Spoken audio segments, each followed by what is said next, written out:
Hey guys, Desolator Magic here. Sorry for the mega late upload, but, well, I was busy playing at FNM, honestly. Strangely enough, last week I came in second place with my Cyborgs deck, didn't see that coming, and this week I tried playing Triggered, finally got it built, and completely sucked with it, mostly because I kept missing triggers. Also, the deck's really good, but not against anything else right now. It's just too slow, it's too, drain away, it's too long game, and people are coming at you turn 5, 6, 7 with huge creatures. So that was kind of weird, but hey, I like mixing it up a little bit.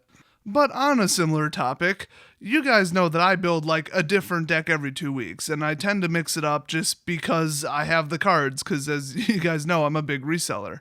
So I quite literally have the cards. It's not like, oh, I have to go buy the cards. It's like, no, I already have them. But there are two other groups of people that are, I guess you could say, on opposite sides of the spectrum. There is the people who spend a ton of money on Magic, I guess because they have it, but, why buy two $1,000 decks? And of course I'm referring again to the Tarkir block. So why buy two $1,000 decks when you could just swap with your friends once you get sick of your stupid net deck? Which, by the way, that has its own logical fallacy to it, but then there's the other group, which is, I already spent $30 and I'm 12, so I'm gonna swap decks because I don't have a job. So not everybody's, 12, but just people who either are unwilling to or unable to buy another deck almost regardless of price. I think I'd normally fit in that second group if I wasn't a huge reseller, obviously. Oh, and I don't mean to imply that there's a lot of money in that. I mean, I just have the cards. There is not money in single sales. So both of those groups think, hey, I've got friends that go to FNM. I'd love to trade decks for the week. Just I play theirs, they play mine. Usually it comes down to, hey, I just like their deck. It looks like it would be fun to play. I like the concept. I like the way it flows.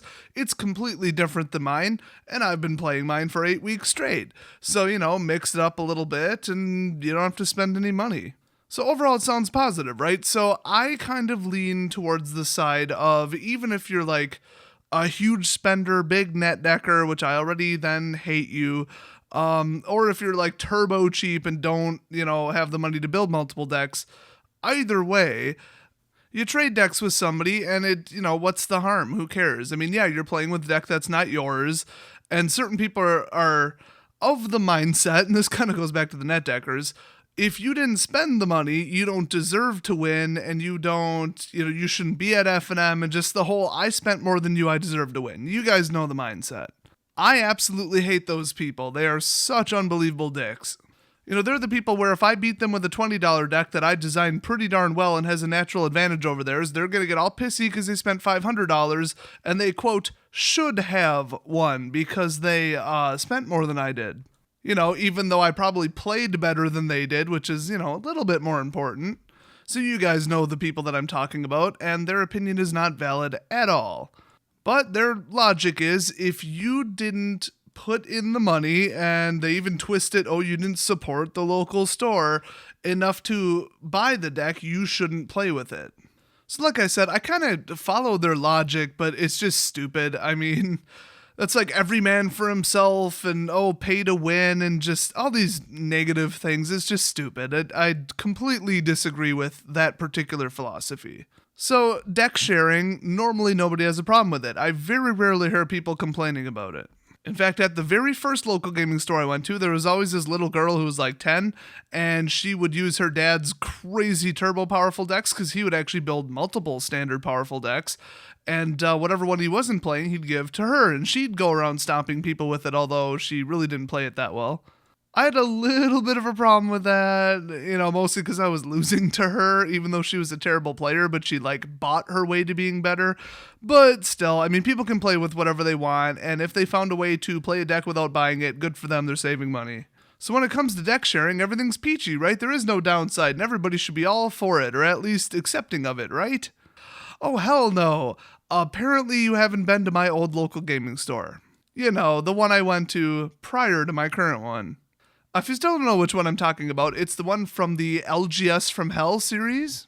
There is one reason, and one reason only, that people would switch decks with each other at my old local gaming store. It was to give themselves an advantage, and more specifically, to very particularly beat people like me. I think that they know that I know that they know that I know what was going on.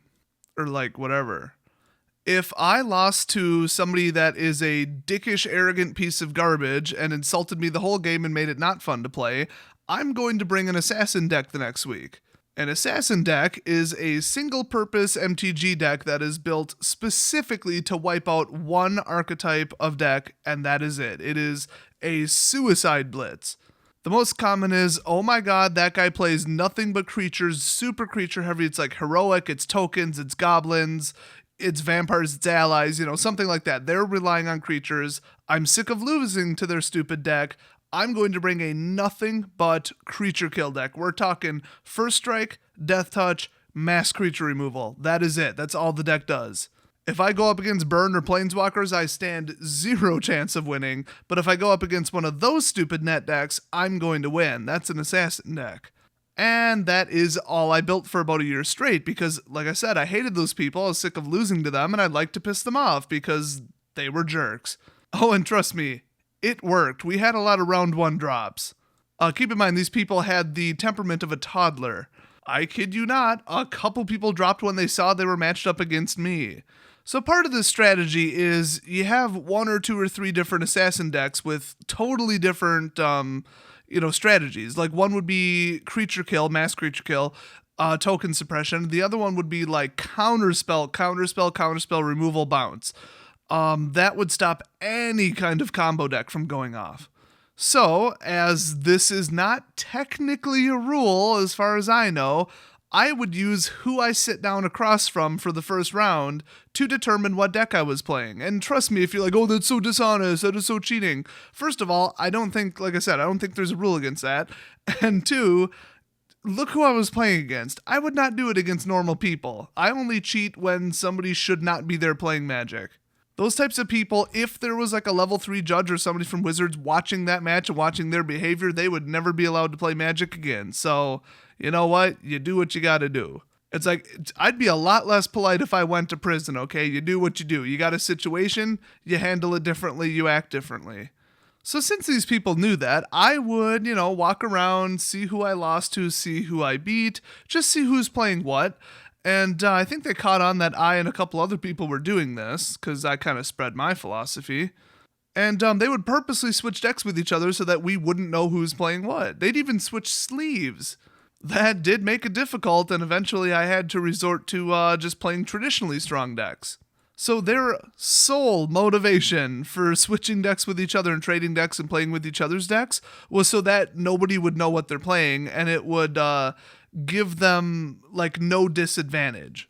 If somebody plays the same deck for 8 weeks in a row, you know exactly what's in it, assuming they didn't change it. So you know exactly what it's trying to do, what cards are in it, how many, what they're going to do, what they're probably holding, based on how much mana they left open, what they did, when they cast certain stuff. You know exactly what they're going to do because you know the deck. That is so powerful. It is a gigantic advantage. So net deckers have caught on to this, and even if they don't have to dodge people like me with assassin decks, they've been, changing it up just so that nobody knows what they're playing. Unfortunately, if it's the same 3 or 4 or 5 or 6 people doing it, you probably memorize the sleeves, the deck box, and the first card dropped. So it doesn't really work in reality, but it does prevent people like me from choosing my deck based on who I'm playing. Which honestly should be against the rules if it's not, but, whatever, I don't care. If you're still gonna fault me for doing that, you really need to meet some of these people. It's a wonder I didn't just climb over the table and beat them to death with my bare hands. Trust me, these people are miserable human beings. So if there were to be a downside to it, it's semi-shady defensive tactics like this. I mean, you could even, under certain circumstances, say, hey, deck sharing so that people don't know what you're playing and can't adapt as quickly. That's smart. That's a strategy. It's actually not a bad thing. It's actually a good way to play, an additional way to give yourself an advantage. And I would say that outside of, situations like my former situation, it probably is a good idea. But back to the softer side of it, I mean, if you're doing it just because you're bored with your deck and you don't want to drop money on another one, go for it. That said, I should mention that if it's been like 6 to 8 weeks after release, you can pick up anything for like $3. I think spell quellers are like $3 or $4 right now. I mean, everything but the most powerful cards drop. I mean, Liliana's still like 40, Chandra's still a lot. But I mean, Gisela, she is freaking $9.50 right now. 3 weeks ago, she was still like 18-ish. So at a certain point, there's just so many packs being opened because of F&M prizes, I assume. Or people abandoning decks and selling them off and going to new decks, maybe. Or single sellers getting really deep discounts for sealed product, I don't know. Whatever the case, you can build a second deck for not much, and the more decks you build, the more sleeves you buy, the more you keep your local gaming store in business. So if you do have the money, it would be nice to build a second deck as opposed to, just trading with your friends. But I'm always on the side of saving money in MTG, so I can see both sides of it. You can't really vilify either camp, for doing either one of those things. So I think that encompasses all the different philosophies and situations when it comes to deck sharing. But, I only play with, historically, between now and, I don't know, since I started playing, like 100 different people, honestly. So I'd love to get your take on it.